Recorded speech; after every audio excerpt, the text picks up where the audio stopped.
أعوذ بالله من الشيطان الرجيم.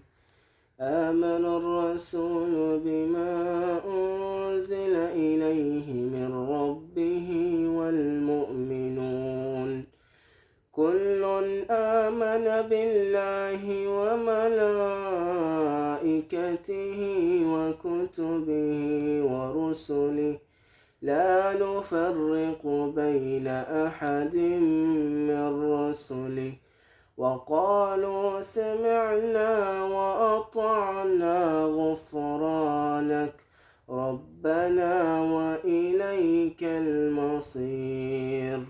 لا يكلف الله نفسا إلا وسعها لها ما كسبت وعليها ما اكتسبت ربنا لا تؤاخذنا إن نسينا أو أخطأنا ربنا ولا تحمل علينا إصرا كما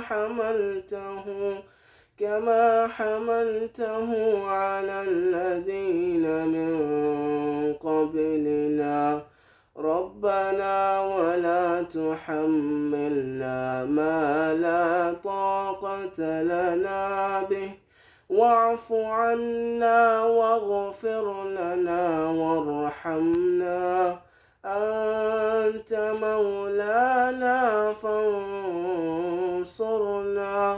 فانصرنا على القوم الكافرين.